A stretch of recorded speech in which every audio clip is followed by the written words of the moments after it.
Buenas tardes, buenas noches.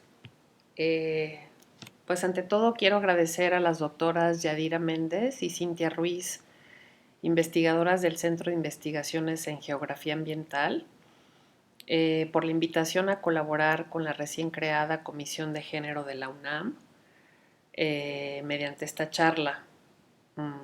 También, bueno, pues quiero disculparme por mis incomodidades y dificultades con estos medios virtuales y el haber optado por entregar la charla sin interacción directa con ustedes. Espero que me disculpen realmente. Cualquier queja, reclamo o desacuerdo en torno a lo que escucharán, me encantaría recibirla en mi correo electrónico, florgamboa@yahoo.com, y si prefieren pues vías más oficiales, flor.gamboa@umich.mx. Y bueno, el título que le puse a esta charla es Impactos subjetivos del acoso y hostigamiento en los espacios universitarios, detección y prevención en pro de una justicia sexual. Y bueno, primero quisiera eh, pues expresarles o hacerles, bueno, transmitirles el resumen de lo que yo creo que puede dar cuenta de las ideas o de la organización de esta charla. Eh, la problemática del acoso y el hostigamiento en los espacios universitarios hoy es más visible que nunca. Yo creo que pues a todas y a todos nos queda claro esto, ¿no? Tanto víctimas como acompañantes organizadas en colectivas y redes cada vez más extensas y numerosas, principalmente de jóvenes feministas, han roto el silencio de un malestar subjetivo que durante décadas estuvo normalizado y pensado como algo personal. Las universidades y las instancias de educación superior que gobiernan nuestro país no han tenido más remedio que poner cartas en el asunto y darle a este problema en sus agendas institucionales la más alta prioridad. Eh, Resultado de esa prioridad es que, bueno, hoy se cuentan con protocolos, no en todas las universidades, pero sí en la mayor parte de ellas, y eh, se siguen meditando y trabajando. Y además de los protocolos, contamos con instancias, ya sea denominadas programas, centros o unidades, encargadas de atender las quejas y denuncias que, bueno, que llegan, no sé si de una manera copiosa todos los días, pero ciertamente eh, instancias abiertas para ello, en donde estas quejas y denuncias pues buscan una reparación del daño para las personas afectadas, sanción y castigo para las personas agresoras, pero sobre todo justicia. Y en mi opinión, pues no se trata de una justicia secas, sino de justicia sexual. Y bien, pues voy a organizar esta charla o a dividirla en tres momentos. El primer momento tiene que ver con pues un conjunto de reflexiones en torno a los impactos subjetivos del acoso y hostigamiento en los espacios universitarios, enfatizando el papel que juegan las ideologías, normas y estereotipos sexuales.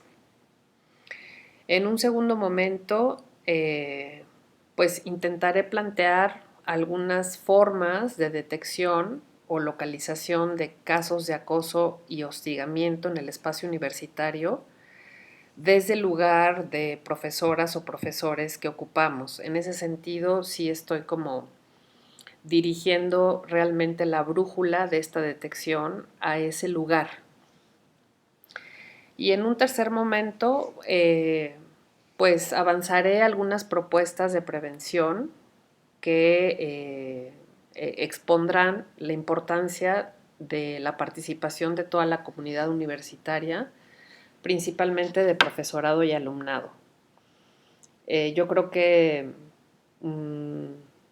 pues se ha visto claramente que todas las medidas o los mecanismos que puedan incidir en la prevención de esta problemática tienen que ser puestos a discusión en la comunidad.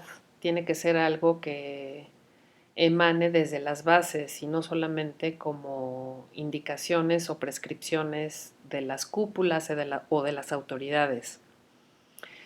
Y bueno, un poquito la conclusión de esta charla será que no será posible construir espacios libres de violencia o de dignificar estos espacios universitarios como espacios de crecimiento intelectual, social y personal si no trabajamos en el acceso a la justicia sexual. Y bien, bueno, pues comenzaré con la primera parte de esta charla, eh, que bueno, que está articulada por algunas reflexiones en torno a estos impactos subjetivos. Y bueno, eh, antes que otra cosa, pues sí me gustaría notificar cuál es mi punto de vista, ¿no? Sobre esto, porque, bueno, me asumo como feminista y también como psicoanalista, y en ese entrecruce, ¿no? de estas dos disciplinas, específicamente me adhiero al pensamiento feminista que trabaja la política de la diferencia, y en esta vertiente pues tenemos a pensadoras como Iris Marion Young, que trabaja un texto que se llama La justicia y la política de la diferencia, y bueno, pues toda la obra de Luce Irigaray, una pensadora belgo-francesa que bueno, que sitúa la importancia de pensar la diferencia sexual como un proyecto ético, ¿no? Hacia la construcción de igualdad. Y bueno, el decir que también se entrecruza el psicoanálisis tiene que ver con los presupuestos teóricos o las premisas que esta disciplina maneja en torno a la sexualidad. Eh, y bueno, aunado a estos referentes teóricos del feminismo y del psicoanálisis, pues mi punto de vista está sostenido en la experiencia docente que me permite entrar en contacto con decenas de mundos jóvenes, también en la experiencia de haber acompañado varios casos concretos ocurridos en la Universidad Michoacana. Y otra fuente de mi experiencia o de haber entrado en contacto con estos temas tiene que ver con la escucha clínica. Debo decir que, bueno, me desempeño como una practicante del psicoanálisis a nivel privado desde hace varios años, y que para mí es un espacio privilegiado para poder tomar el pulso de lo que acontece en el mundo y pues digamos, en la vida social en relación con esta problemática, ¿no? Del acoso y el hostigamiento. Bien, yo creo que es del conocimiento de todas y todos esta distinción que en la teoría feminista principalmente se ha hecho entre el acoso y el hostigamiento. Eh, Entendemos que por hostigamiento, eh, bueno, interviene un factor de subordinación y de jerarquía, porque quien ejerce esa violencia ocupa una posición de mayor jerarquía dentro de la estructura, en este caso específico dentro de la estructura universitaria, ¿no? O sea, todos los espacios sociales, cabe subrayarlo, pues son espacios jerárquicos que definen o asignan puestos de mando y sumisión, y en esa asignación, bueno, interviene fuertemente el género, ¿no? Eh, y bueno, a partir de esta distinción conceptual, mi opinión es que los impactos subjetivos no son consistentes con esa distinción. es decir, no es correspondiente el que una acción de violencia, digamos, infligida por un otro que ocupa un lugar de superioridad jerárquica, se viva o se perciba como más intensa o como de mayor afectación. Es decir, no afecta más un hostigamiento que un acoso y tampoco el acoso es necesariamente menos impactante que el hostigamiento. La intensidad y el nivel de uno u otro varía mucho dependiendo las circunstancias y las condiciones particulares en que ocurren. Conozco el caso, por ejemplo, de una estudiante que fue acosada por un compañero de grupo de una manera tan incisiva e invasiva, sobre todo porque, bueno, penetró las redes sociales para desprestigiar a este estudiante laboralmente, que la aparente relación de igualdad, es decir, eran pares, no fue factor para mitigar la angustia ante la posibilidad de ver dañada no solamente su dignidad, sino su vida. Esta mujer, estudiante, no temía al agresor porque tuviera más poder que ella en lo simbólico, sino por tener poder en lo real, ¿no?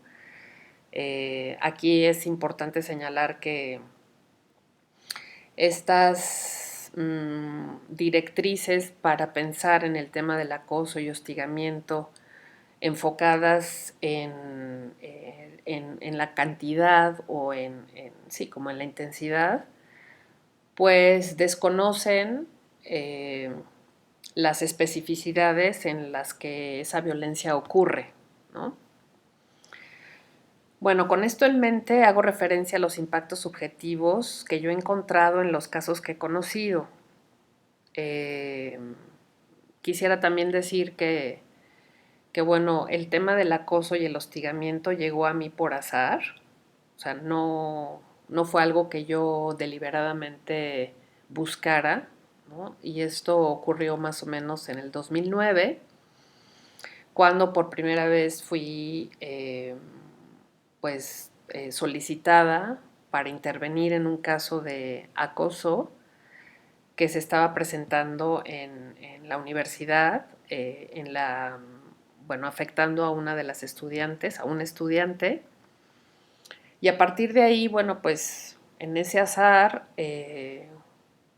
después se tradujo en un tema de reflexión, como es a la fecha dentro de mi experiencia, dando pie a la construcción de un campo de investigación más explícito, ¿no?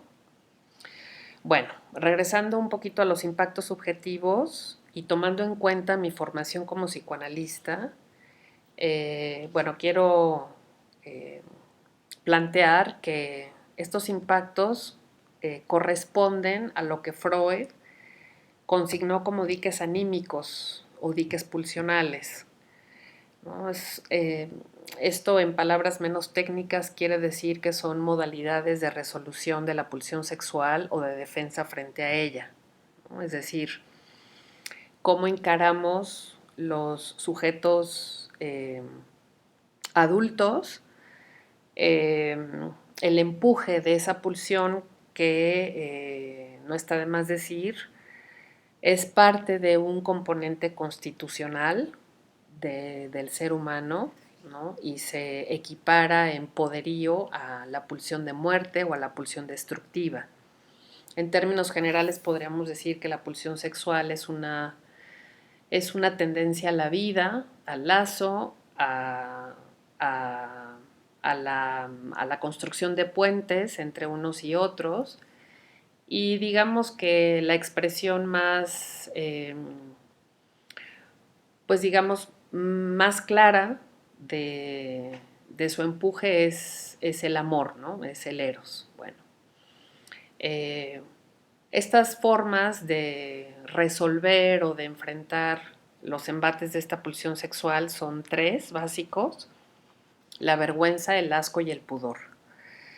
Y bueno, hay que recordar que tanto el acoso como el hostigamiento remiten a lo que se pone en juego en ellos, ¿no? Y lo que se pone en juego es una voluntad de dominio del emprendimiento del deseo sexual.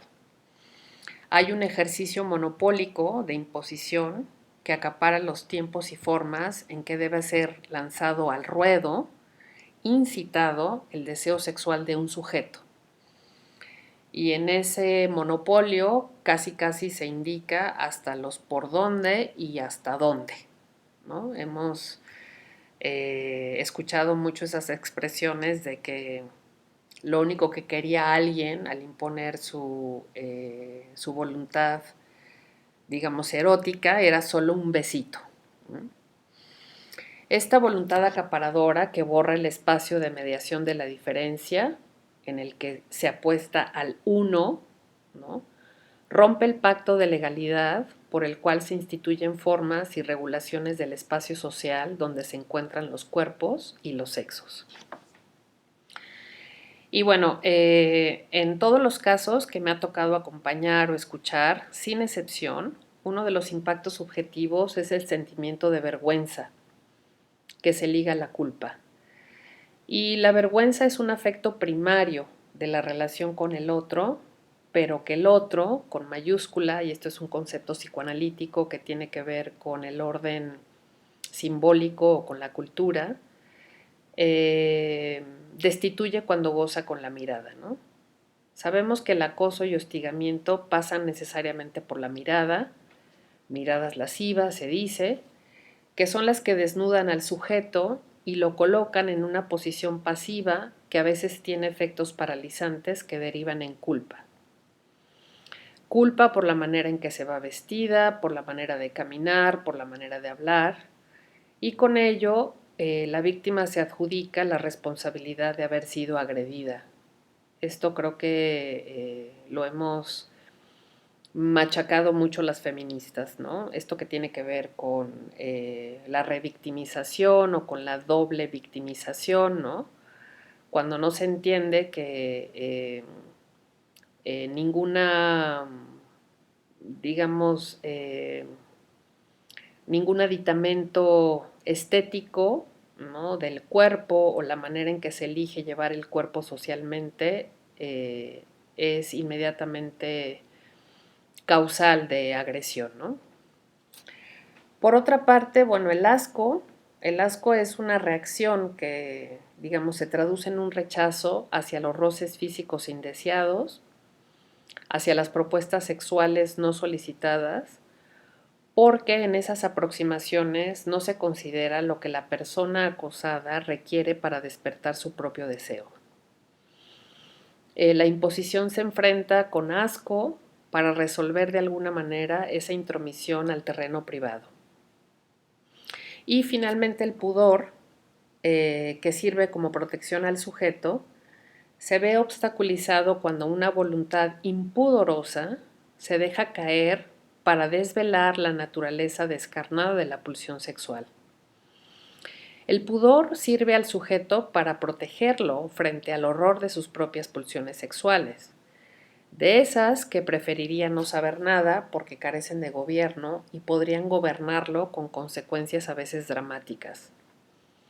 Y de esto, bueno, doy un ejemplo, ¿no? Cuando un estudiante cede, entre comillas, a los avances sexuales de un profesor y después se lo cuenta a sus amigas o compañeras de clase, sin advertir que en ese hacer saber de su sesión, se pone en juego su reputación y su pudor, precisamente, ¿no? De ser la valiente, arrojada y rebelde que se atrevió a transgredir la norma, casi casi ejemplo de libertad sexual, se convierte en la chica inmoral, impúdica, que nadie querrá tener cerca como amiga. Ahora bien, las normas y regulaciones pactadas en la sociedad para abordar los cuerpos y que configuran los diques anímicos, asco, pudor y vergüenza, están generizadas, es decir, responden a construcciones culturales acerca de los sexos y de lo que nos cabe esperar socialmente. de lo que tenemos derecho a pensar como mujeres y como hombres y de lo que podemos esperar de otras mujeres y hombres. Las estructuras encargadas de la definición de los sexos y que la justicia sexual pretende neutralizar son tres. Por un lado, la ideología sexual o las ideologías sexuales, las normas sexuales y los estereotipos sexuales. Eh, bueno, ¿qué debemos entender por ideologías sexuales? Bueno, estas ideologías explican cómo y por qué se diferencian los varones y las mujeres. Se basan principalmente en creencias religiosas o en diferencias biológicas inherentes o naturales entre los sexos. Ejemplo, se adscriben las características del cuidado y la crianza como naturalmente femeninas y por eso no se percibe como injusto que las mujeres pospongan sus estudios para dedicarse al cuidado y crianza de los hijos o las hijas, o peor aún, se puede culpabilizar a una mujer que continúa a una mujer que continúa estudiando de supuesta malcrianza de los hijos y las hijas y no revertir en absoluto la acusación de malcrianza en la figura del padre, ¿no? O sea, yo creo que esto pues es más o menos sabido, ¿no? En la vida cotidiana que las mujeres, aunque tengan otras ocupaciones, pero siendo madres, siguen siendo cargadas con esa responsabilidad de educar, de criar bien, ¿no? A los futuros hombres y mujeres que se integrarán a la sociedad. Bueno, otra de las estructuras encargadas de la definición de los sexos son las normas sexuales y por ellas debemos entender la conducta que se espera de las personas de acuerdo a su especificidad sexual. De las mujeres se espera su dedicación a las tareas que tradicional o naturalmente, entre comillas, les corresponden y cierta conducta deferente hacia los varones. En este sentido, las normas sexuales hacen referencia no solo al modo de comportarse, sino también al modo de expresarse o cómo nos manifestemos respecto de los afectos. También definen las aptitudes o las encausan. La regla de comportamiento esperable en las mujeres ha sido el hiperreconocimiento hacia las actitudes comportamentales del varón. La correcta socialización de las mujeres dependerá de aplicar esta regla del hiperreconocimiento, ¿no? Los varones, por el contrario, pueden llevar a término una feliz socialización sin necesidad de reconocer a las mujeres, porque en su caso la correcta socialización dependerá del reconocimiento de otros varones, ¿no? Las normas sexuales son restrictivas para las mujeres y las mismas para todas, perdón, con lo cual la posibilidad de libertad individual se interrumpe por la pauta de conducta esperable.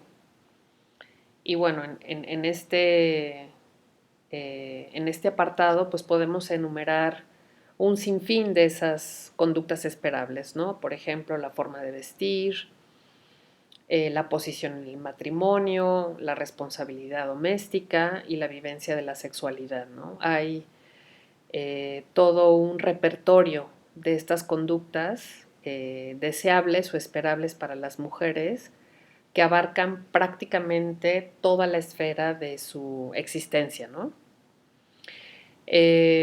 Para los varones, en cambio, las normas sexuales dependen de su estatus, recursos y trabajos, siendo mucho más variables y permisivas en su aplicación, lo que permite al varón expresar más libremente su individualidad.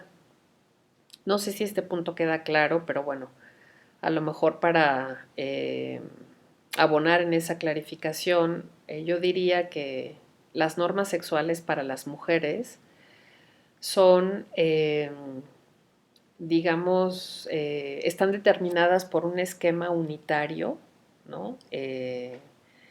Donde ninguna mujer tiene como la libertad de negociar con esas normas, ¿no? Porque las normas construyen un modelo o un esquema de ser mujer que es independiente a las particularidades, ¿no? Es decir, las mujeres tienen menos libertad para elegir cómo quieren ser o cómo quieren vivir su vida, porque ese patrón normativo es muchísimo más invasivo y independientemente de las diferencias con otras culturas, podríamos casi aseverar, aunque, bueno, habría que matizar, pero bueno, podríamos decir que es, digamos que aplican para todas las mujeres, por lo menos de Occidente, ¿no? Y que en contraste, esas normas sexuales para los varones abren fisuras o pequeños, digamos, grietas por donde se puede expresar esa individualidad, ¿no? De una manera más libre, sin menos sanción, ¿no? Digamos que las normas sexuales que aplican a las mujeres derivan en digamos, en figuras polarizadas, mutuamente excluyentes, por ejemplo, la madre esposa contra la soltera y la no madre, ¿no? Y en esa polarización se establecen sanciones y estigmas diferenciados que atribuyen menos o más valor a esas identidades. Bueno, por otro lado tenemos los estereotipos sexuales, que serían el último de estas, digamos, como estructuras encargadas de la definición de los sexos. Y creo que estos estereotipos son más digeribles o más tangibles de manera general y tienen que ver con las percepciones o creencias de que los sexos son fundamentalmente diferentes, ¿no? O sea, todas estas eh, ideas que hacen gala, ¿no? de esta polarización en donde los hombres son de Venus y las mujeres son de Marte, ¿no? Y que han dado pie a la representación de los sexos en continua pugna o en continua hostilidad, ¿no? Enfrentándose uno con el otro.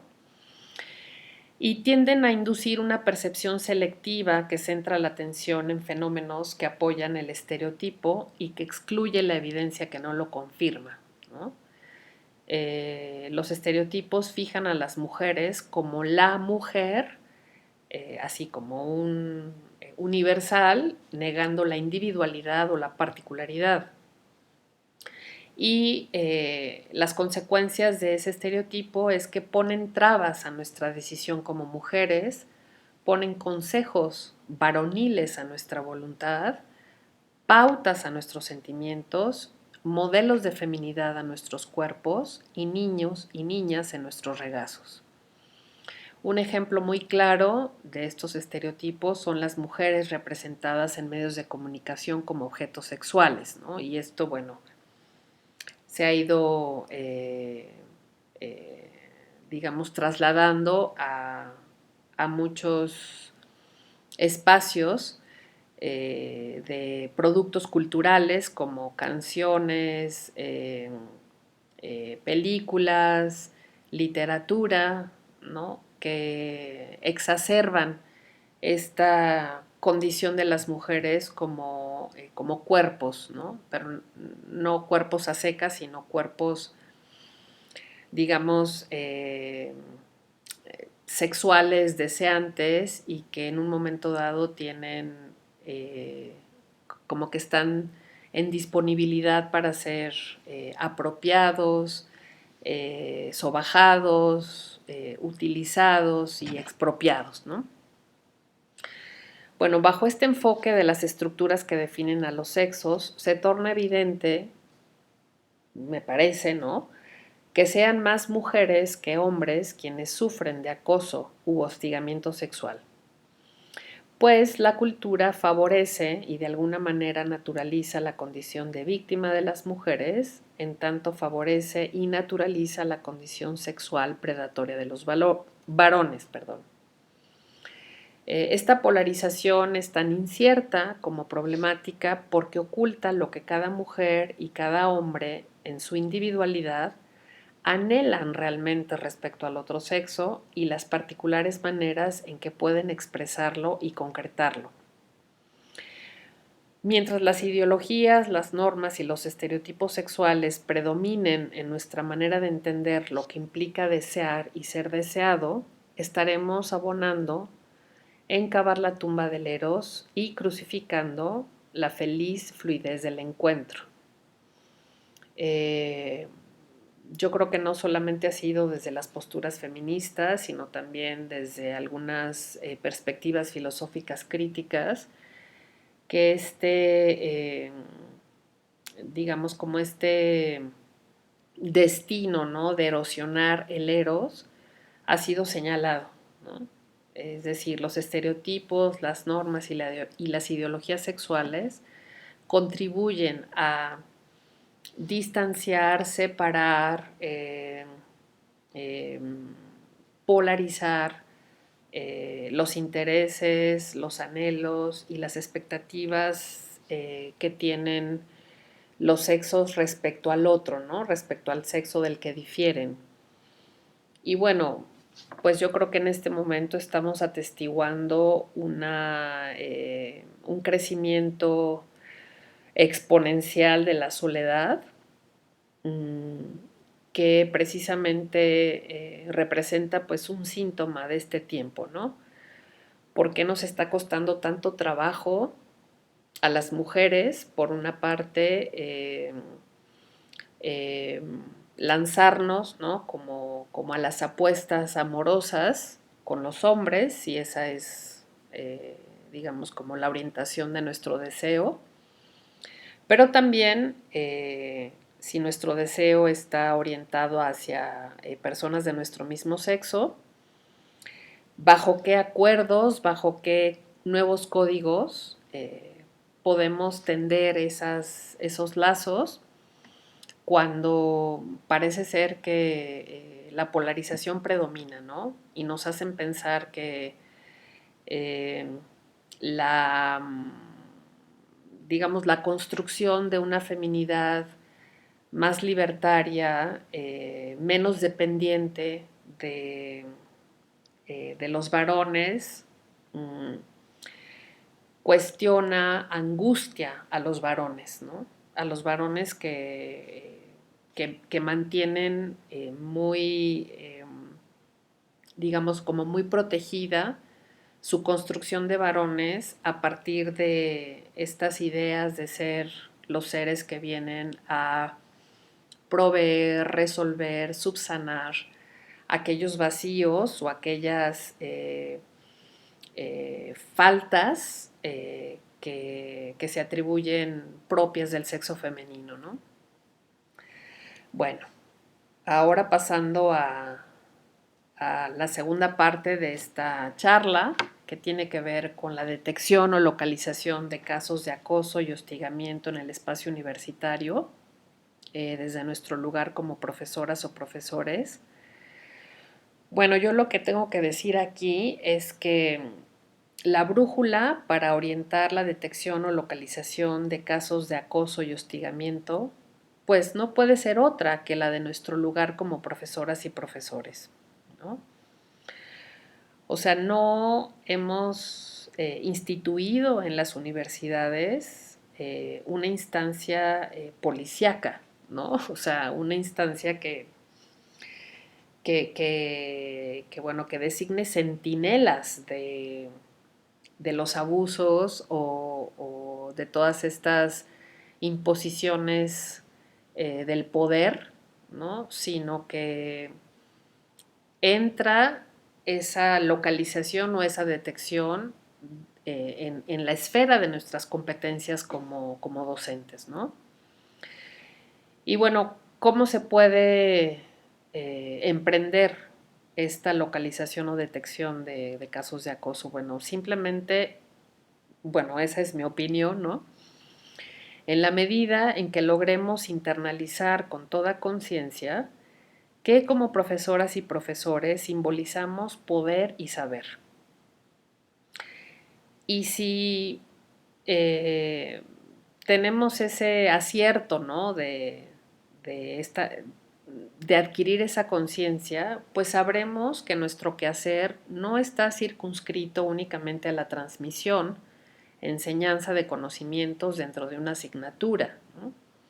Sino que tiene que ver con ser ejemplo de congruencia entre lo que se dice y lo que se hace, desde una postura ética que está comprometida en formar sujetos libres, pensantes y críticos, capaces de construir autonomía y ciudadanía.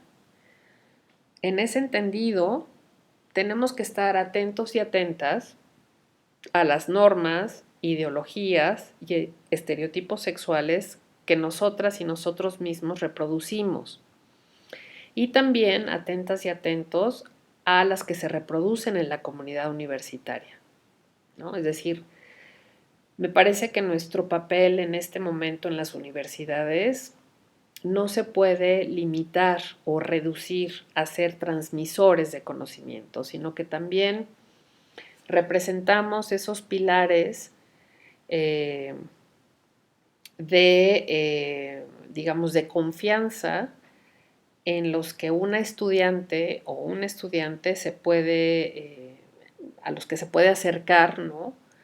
Para desahogar, comunicar algunas inquietudes relacionadas con las violencias que tienen que ver con el acoso y el hostigamiento, ¿no?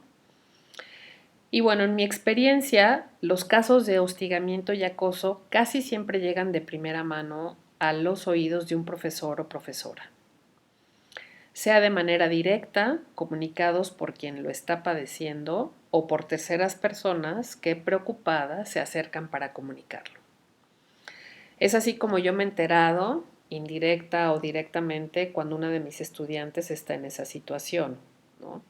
A veces son las propias compañeras que bueno, con todo y este peso que tienen de estar hablando de más sobre lo que le está aconteciendo a una amiga o a una compañera, eh, pero bueno, finalmente lo hacen, o bien a través de, hay, no sé, las tutorías, que es una instancia que en todas las universidades está, digamos, formalizada para brindar asesoría y escucha a aquellas problemáticas que se perciben como obstáculos para, eh, pues bueno, para el desarrollo o el desempeño escolar adecuado, ¿no? A mí me parece que lo que importa cuando nos enteramos directa o indirectamente de algún tipo de acoso u hostigamiento es lo que hacemos con esa información, ¿no? Y me parece que para ello es indispensable contar con formación en perspectiva de género y perspectiva feminista, específicamente porque solamente esos principios y herramientas nos pueden orientar o ayudar para actuar en favor de las afectadas. Ahora, claro que no es sencillo porque cada caso de acoso u hostigamiento amenaza a la institución, como se ha visto a través de los tendederos, ¿no? O sea, yo creo que este año en particular eh, se vio sacudido en las universidades públicas por esta estrategia de visibilización del problema, ¿no? Ocurrió algo así como el efecto dominó, ¿no? O sea, lo pusieron en la facultad de Derecho y luego se siguió a la de Psicología y luego a la de Filosofía, Bellas Artes, hablando de la Universidad Michoacana, como si en este efecto dominó se pudiera garantizar una visibilización mucho más contundente, ¿no? Evidentemente la reacción natural, entre comillas, de la institución, pues ha sido desestimar o minimizar esas quejas y no se han ocupado de atender e investigar debidamente las fuentes que lo ocasionan, ¿no? Tengo un ejemplo muy cercano, ¿no? En la Facultad de Psicología, cuando ocurrió esto, eh, bueno, las autoridades reaccionaron de una manera radical en el sentido de querer mitigar por completo la denuncia y la queja, que como sabemos en los tendederos predominantemente es anónima, pero anónima por parte de quien la pone, pero bueno, se ponen ahí nombres y apellidos y cuando esto ocurre, pues se levantan todas estas enojos y furias y digamos que tienen que ver con eh, sentirse amenazados, ¿no? Quienes aparecen con su nombre y apellido en esos tendederos, amenazados en su dignidad, ¿no? Entonces, bueno, yo creo que el trabajo, una vez que somos conscientes del lugar simbólico que ocupamos como profesoras y profesores, es, bueno, contribuir a la eliminación de todos los obstáculos en pro de la igualdad, porque hemos asumido, ¿no? Pues que queremos éticamente comunidades universitarias democráticas, ¿no? Y como lo exige la democracia en las sociedades contemporáneas, en donde se incluyen los espacios de socialización como el espacio educativo, eh, eh, digamos que tenemos que actuar para neutralizar la naturalización de una violencia que afecta mayormente a las mujeres, ¿no? Yo sé que las estrategias no son sencillas y que digamos que las amenazas o los temores, ¿no? De que se puedan perseguir ciertos indicios, ¿no? De esas violencias son altos, pero aún así me parece que hay que hacerlo, ¿no?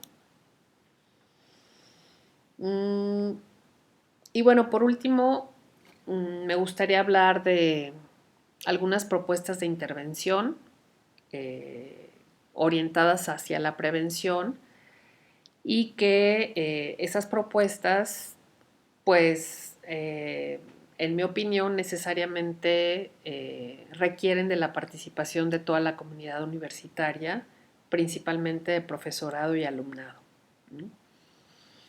Las medidas de prevención de acoso y hostigamiento en los espacios universitarios tienen necesariamente que tomar en cuenta la participación de toda la comunidad universitaria, especialmente profesorado y alumnado, porque se trata de fomentar la construcción conjunta de nuevos imaginarios sociales para el intercambio entre los sexos, donde se subraye la justicia sexual, la cual, bueno, implica tres cosas, ¿no? Mm, trabajar en función de este esquema de dominación y sometimiento, pero también en función del reconocimiento. Y esto quiere decir que, digamos, pensemos en el reconocimiento como una relación concedida o pactada sobre el fundamento de que los demás son como una misma, como uno mismo, y que nada que una o uno se conceda a sí mismo misma tiene derecho moral a no concedérselo a otro o a otra, sino que al contrario, tiene el deber de pensar en el otro o en la otra como una o uno mismo. Esta es una definición de Amelia Valcárcel, una colega feminista española. Bueno, de acuerdo con esta definición, comprobamos que solo la justicia, cuyo paradigma sea el reconocimiento, podrá abordar lo justo o lo injusto de las costumbres, los hábitos sociales, los contenidos culturales o la escala de valores, ¿no?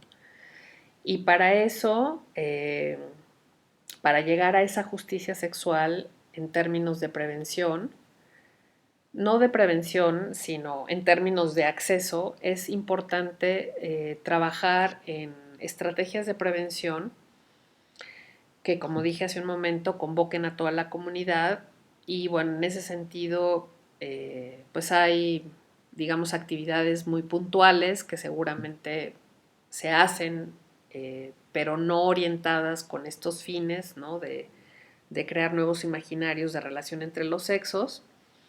¿Cómo serían las mesas redondas, foros? También, bueno, proponemos órganos informativos como gacetas, revistas, que puedan recoger la opinión y sentir del alumnado, darles voz para intervenir en el espacio público y que en esa intervención convoquen a otras voces para seguir tejiendo redes y colectividad, pues me parece que esa es la única vía para preservar el lazo social y resistir la violencia. Y bueno, pues yo terminaría aquí mi intervención. Espero pues haber sido clara y por lo menos dejar algunas ideas que se puedan seguir pensando. Eh, no sé, tal vez haber incitado algunas preguntas y como comenté al principio, pues me gustaría saber lo que piensan, emitiendo sus opiniones a mi correo electrónico. Este es un tema bastante amplio y exhaustivo que no pretendo haber agotado aquí, pero sí al menos dejar un camino abierto, ¿no? Para seguir dialogando, ¿no? A mí me parece que el acoso y el hostigamiento en los espacios universitarios eh, está muy sujeto a lo que las propias eh, iniciativas de alumnas y alumnos puedan ir generando en la medida en que se vayan asumiendo como agentes de cambio, como agentes críticos, como agentes de transformación. Y por eso creo que nuestra labor como profesoras y profesores tiene que estar orientada hacia ese objetivo, ¿no? Eh, no podemos solamente desde un ámbito eh, abonar a la transformación de estos imaginarios y no sé, en la generación de propuestas, ¿no? Sino que tiene que venir de la propia base que conforma el alumnado, ¿no? Y también me parece que la, la vía inequívoca, pues es siempre la vía del diálogo, ¿no? Como decía al inicio, pues hay muchos protocolos ahora, ¿no? Que han nacido como con la finalidad de regular y de normar, ¿no? Muy pocos sancionan, pero como que no es todo la sanción, ¿no? Lo que tenemos que trabajar más es en la parte, digamos, como de la subjetividad, de cómo nos construimos, deconstruimos y reconstruimos como mujeres y como hombres, eh, cómo redefinimos y revisitamos identidades que han sido, digamos, sumidas en cierto silencio para poder escucharlas y en esa transformación, ¿no? De esas identidades, pues efectivamente, como plantean algunas feministas, romper los patrones de género, ¿no? O sea, yo creo que eh, digamos, como que la utopía tendría que ver con esa posibilidad, ¿no? O sea, de romper las castas sexuales como dice Firestone, una pensadora feminista marxista, en cómo deshabilitamos, ¿no? O sea, todas esas estructuras simbólicas, lingüísticas, estéticas, icónicas, en donde se han fraguado las asimetrías y las oposiciones hostiles entre los sexos, ¿no? Y bueno, por eso pienso que el feminismo de la diferencia, contra todo lo que se le ha criticado, porque puede estar muy ligado a perspectivas esencialistas o, no sé, biologicistas, no obstante es una alternativa, ¿no? Para recuperar el valor de la diferencia, ¿no? Y en ese sentido, no solamente la diferencia sexual, pero sí es la diferencia primaria, eh, sino la diferencia que habita en cada ser humano, ¿no? O sea, todas las personas somos diferentes, habitamos una singularidad radical que al mismo tiempo nos hace semejantes a otras personas, porque bueno, también como lo planteaba Doris Lessing, ¿no? Una escritora británica ganadora del premio Nobel en algún momento,